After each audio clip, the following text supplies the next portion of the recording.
Hello, I'm Simon Whistler, you're watching Today I Found Out, and in the video today we're looking at the human cannonball.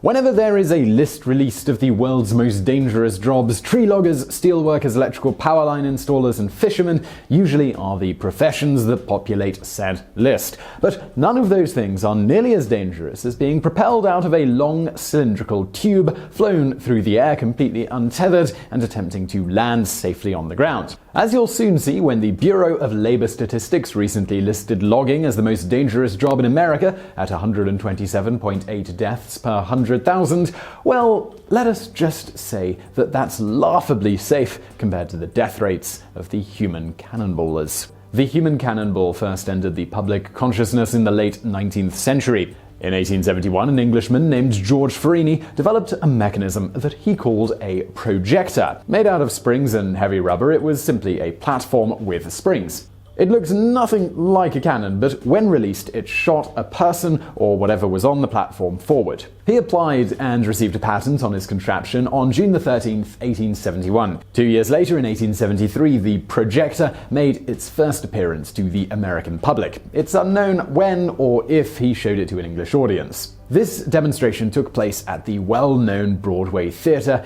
in Niblo's Garden in New York City. Due to Farini's own girth, he himself was not the person who went flying into the air that night. Instead, Lulu, a petite young man dressed in women's clothes who George had trained, was the performer. When George let go of the latch holding the spring, Lulu shot 30 feet into the air and grabbed the bars of a trapeze hanging down from the ceiling. The crowd went absolutely wild. George and Lulu were an absolute hit and took to the road with their circus act. By 1875, Lulu was known as the Queen of the Trapezists. But their act would soon be eclipsed by a new innovation in the human projectile industry. Now, there are conflicting accounts of who performed the first human cannonball act: the Australian marvels Ella Zweiller and George Loyal, or 14-year-old Rosa Matilda Richter, also known as Zazzle. According to circushistory.org, the Aussies first began doing their act in Sydney in 1872, with George being shot out of a large cylinder and Ella catching him as she hung from a trapeze bar. Other sources claim that Zazzle was actually the first human cannonball when she performed the same type of stunt in front of a live audience at the Royal Aquarium in London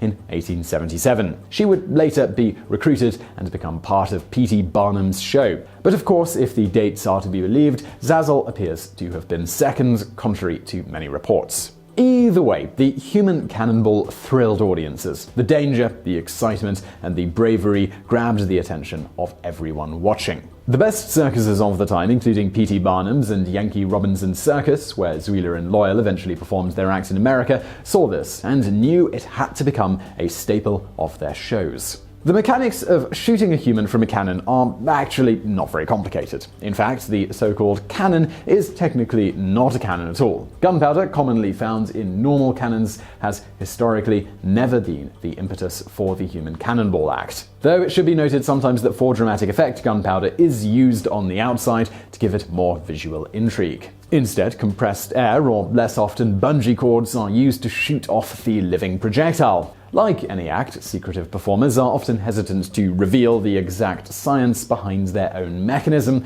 but the devices tend to work more like a catapult or a push sled. Quite simply, someone crawls into the barrel and compressed air pushes the platform under them up at a force of 3,000 to 6,000 pounds per square inch. The platform stops at the muzzle of the cannon, but the human inside keeps going. Traveling upwards of 70 miles per hour, the world record is 74.6 miles per hour or 120.057 kilometers an hour, these human missiles can be shot as far as 200 feet and reach an altitude of 75 feet. It has even been reported that human cannonballs have been known to black out in mid-air due to the extreme G-force. This can reach up to 9 times that of normal gravity. And if all of this doesn't quite meet your danger quota, landing is actually the most hazardous part of being a human cannonball. Prior to launch, the stuntmen and women have already meticulously and carefully set up nets or inflatable targets in order to catch them.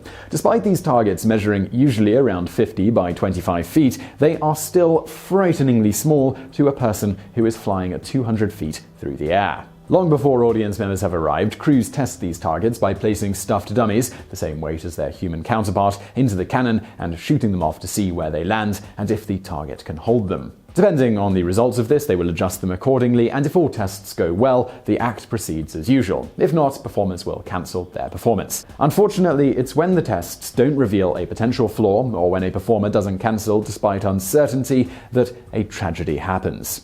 The late British historian A.H. Cox once estimated that of the 50 people who had made human cannonballing their profession up to that point, 30 had died doing the act, most simply due to missing their target. And that's not even mentioning those who were severely injured. Rosa Matilda Richter, our 14-year-old cannonball pioneer, broke her back while working for P.T. Barnum when she missed her target. On June 18, 1987, Elvin Bale, while performing for the Barnum and Bailey Circus, overshot his landing target due to the dummy they tested being wet and therefore accidentally heavier. He ended up paralyzed in both legs. Others were not even that lucky. In front of some 2,000 spectators in 2011, Matt Crunch was performing as a human cannonball for the first time. He was shot into the air and had reached approximately 40 feet high, but on the way down, his netting collapsed. He landed headfirst, dying on impact.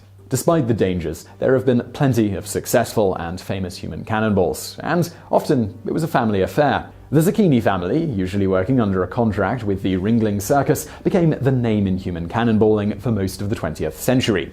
Beginning in the 1920s, 5 of the family's 7 brothers took to the skies, and the family would continue to perform well into the 1990s. Brothers Victor and Hugo developed a double-barreled version of their act. Brother Mario indeed once flew over 2 Ferris wheels. Today, the biggest names in human cannonballing belong to the Smith family, mainly David Cannonball Smith and his son, David the Bullet Smith Jr. In fact, David Sr. held the world record for the longest human cannonball flight until May of 2011, when his son broke it. Bonus fact: Hugo Zucchini of the famous Zucchini brothers holds a distinction in US Supreme Court history as well. In 1972, Hugo was performing his act at a country fair in Ohio when a Scripps Howard reporter filmed 15 seconds of his act, enough to capture nearly the entirety of the launch and the landing. It was then shown on the evening news, but Zucchini then sued him, saying that they had no right to show the entirety of his act. It was his intellectual property. After the Ohio Supreme Court ruled in favor of Scripps Howard, Zucchini took it to the United States Supreme Court. In 1977, the Supreme Court ruled in favor of Zucchini 5-4, with the majority opinion reading that Zucchini not only deserved to be compensated for the time and the effort involved in his act, but the economic incentive for him to make the investment required to produce a performance of interest to the public.